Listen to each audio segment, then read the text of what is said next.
सभी भक्तों को हमारा सादर जय स्वामी। जो भारतवर्ष की पवित्रतम भूमि है हिमालय, और हिमालय में भी बद्री क्षेत्र। बद्री क्षेत्र ये पूरा भूमंडल का सबसे श्रेष्ठ भूमि, भारतवर्ष का भूमंडल में बद्री क्षेत्र है।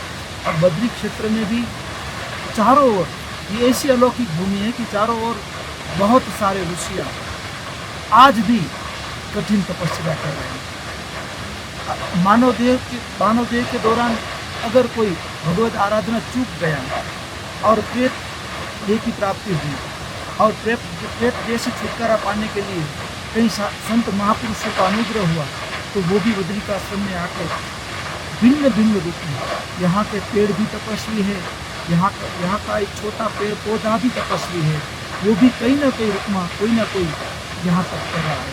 और वैसे ही अगर देखा जाए तो हमारे पीछे ये जो धाराएं बह रही हैं, वो धारा कोई आम धारा नहीं है। ये कोई दुनिया की तरह अगर सोचेंगे तो ये सिर्फ फॉल्स लगेगा, लेकिन ये फॉल्स नहीं है। ये हमारे शास्त्रों में 8 अष्ट ऋषियाँ कहते हैं, अष्ट वसु कहते हैं। अष्ट वसु में से हम 2 वसु को तो अच्छे से पहचानते हैं, जैसे कि भीष्म पितामह भी अष्ट वसुओं में से एक थे। उसी तरह भगवान के पिता वसुदेव और देवकी जी, वसुदेव और देवकी, वसु भी 2 नामक वसु हुआ करते थे। तो अष्ट वसुओं में से ये जो धारा है वो धारा नहीं है, वो भारतवर्ष के ऋषियों का तप बह रहा है। और वो तप और चारों ओर भूमि में ऐसे हिमालय से पहाड़ों को भेदते हुए और भारत की भूमि में प्रवेश करता है। और बहुत सारे पापी जीवों को ये भारतवर्ष के ऋषियाँ अपने तप से अपने तपों के तपल से वो पवित्र कर देते हैं। और ये धारा कोई आम धारा नहीं है। ये धारा, ये जो जगह है, ऊपर ही ठीक थोड़े ही दूर आगे जाएंगे तो मानसरोवर आएगा। वहीं से मानसरोवर से होते हुए गंगा इत्यादि सप्त धाराओं में भूमंडल में भगवान के चरणों से जो गंगा का प्रादुर्भाव हुआ वो पूरे भूमंडल में बह रही है। वो धाराओं में से ये भी अष्ट वसुओं ने जहाँ तप किया है वो तपस्थली है। तो ये जो धारा है वो धारा नहीं, वो पानी नहीं है, वो बूंद नहीं है, वो ऋषि का तप है। और ये तप कैसा तप है, अगर कोई आदमी इधर 3 दिन त्रिकाल स्नान करता है और केवल हरि नाम संकीर्तन करता है श्वासोश्वास के साथ, तो मैंने सुना है और मैं 100% मानता हूँ, मुझे भी पूरा भरोसा है कि अगर हम आते हैं, आमतौर पर हम बद्रीनारायण दर्शन करने के लिए आते हैं, लेकिन ऐसे ही सिर्फ हाथ जोड़ के चारों ओर घूम के चले जाते हैं, लेकिन हमारी ये चर्म चक्षु से हम भगवान को नहीं देख पाते हैं। यहाँ भूमि में उपस्थित, यहाँ भूमि में चारों ओर गिरिकंदराओं में बैठे हुए ऋषियों को हम नहीं देख पाते हैं।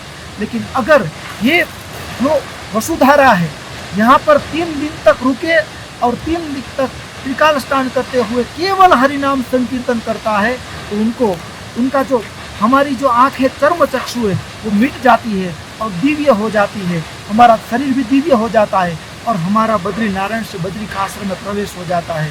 और हमें भी वहाँ ऐसे ऋषियाँ जो तपस्या कर रहे वो दिखाई पड़ते हैं।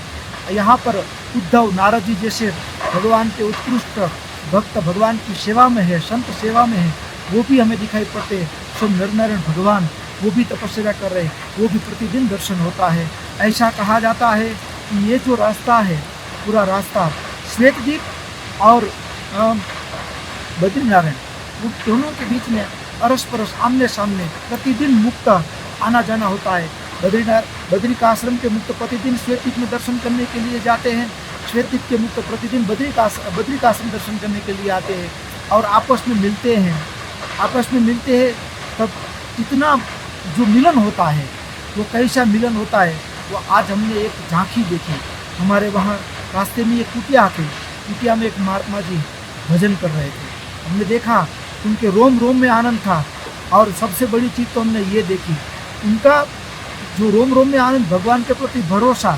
सबसे बड़ा पापी वो है जिसका श्वास चल रहा है और जो भगवान का नाम नहीं जप कर रहा है।